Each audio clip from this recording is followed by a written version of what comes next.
Hi everybody, this is Heather Coleman, intuitive medium, yoga instructor, Reiki and energy work practitioner. And today we're going to enjoy a simple meditation for opening and balancing the crown chakra, which is located, as you would imagine, right on the top of your head.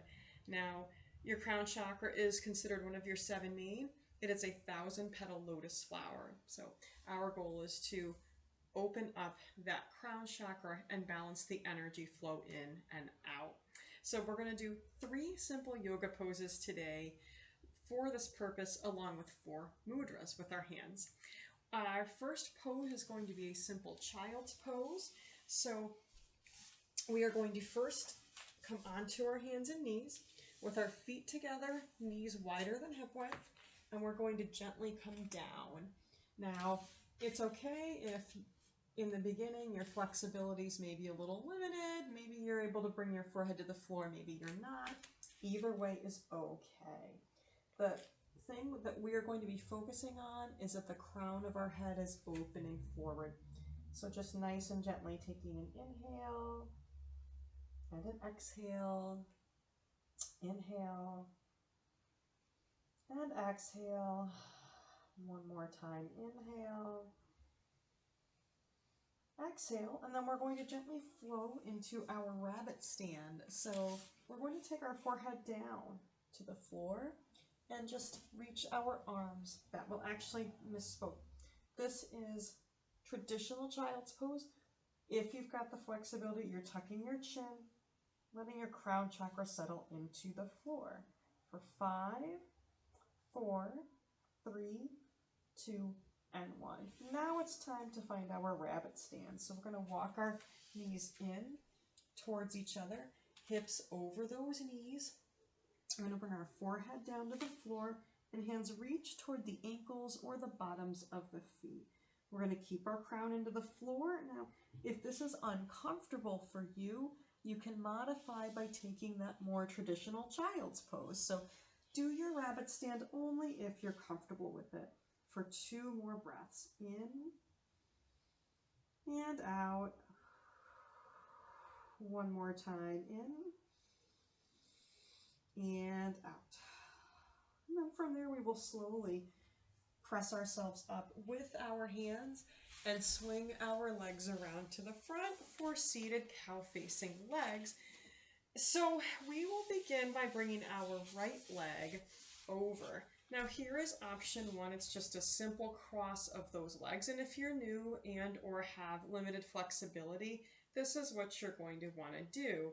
If you feel like you can go into a deeper cross, then absolutely feel free. The ultimate goal with cow-facing legs is to, as much as we can, stack those thighs. But again, wherever you're comfortable today. We want to flex those feet as much as we comfortably can.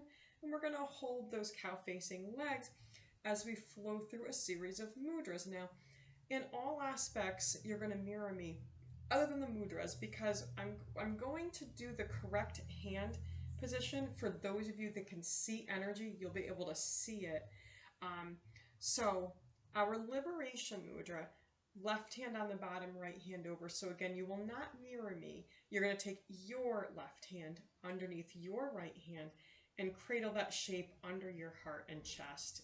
You can go a little lower or higher here depending on your comfort level. And our affirmation with our liberation mudra is, my divine heart is free and expansive. My divine heart is free and expansive. My divine heart is free and expansive. One more time. My divine heart is free and expansive. Excellent. We're going to switch our legs here. So we're going to place our left leg on top. You're going to go ahead and mirror me. Remember, as tight of a cross as you can comfortably get. Comfortably uncomfortable, we might say. Now this mudra you're probably familiar with. You see this a lot in yoga where we bring our hands together at heart center. And this mudra is sometimes called reverence. And so our affirmation for today is, I bow with reverence to the divine heart within. I bow with reverence to the divine heart within. I bow with reverence to the divine heart within. I bow with reverence to the divine heart within. Let's take an actual bow. Something that you might notice today is that we are repeating the affirmation a total of 4 times. 3 is considered the minimum to really set that affirmation, so we're doing 1 for good measure. Let's once again switch our legs around, those cow-facing legs, so that our right leg is on top.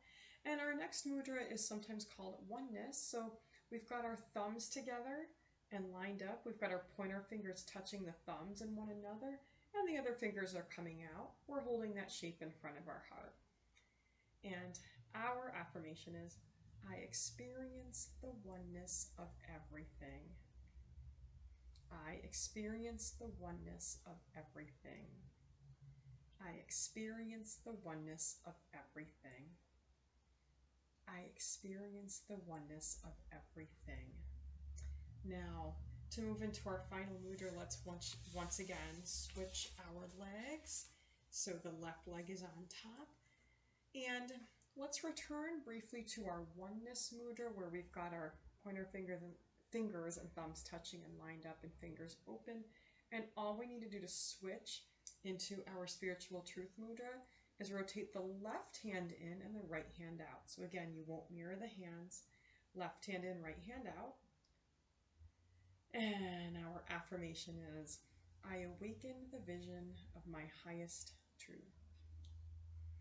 I awaken the vision of my highest truth. I awaken the vision of my highest truth. I awaken the vision of my highest truth. Now from there, let's just find any comfortable seated position. I like crisscross applesauce. You can do this if it's comfortable, or any comfortable seated position. And we'll silently flow through those mudras actually in reverse. So, spiritual truth, oneness, reverence,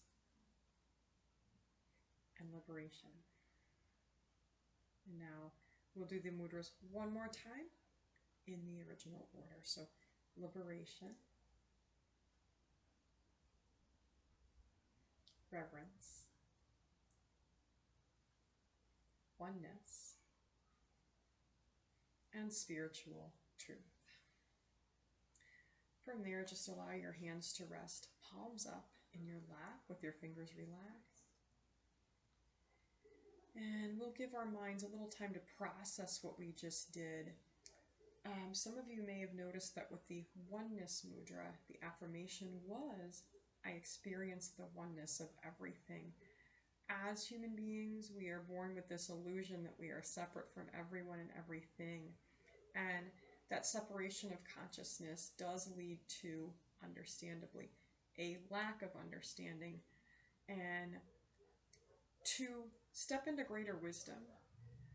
When we align our crown chakra along with our heart center with this mudra, this is one way to do it, we are able to experience our connection to all and remember that we are all one. That process for us helps us to gain that greater understanding and insight into so many things, what's happening in the outer world, the greater collective, maybe difficult situations that could be happening among people that we know, places that we frequent. So expanding our ability to see what's truly going on in people and places and situations that are separate from ourselves. So that oneness mudra, I feel, is really important right now for helping us with that. So with all of that in mind, I want to thank you for joining me today. You can repeat this meditation as many times as you want. You can, if you wish, if you're doing this more than once. You can skip the yoga poses and simply sit and breathe. I hope you do enjoy the mudras. Subscribe to my channel so you never miss a video, and I will hope to see you in the next video. Namaste.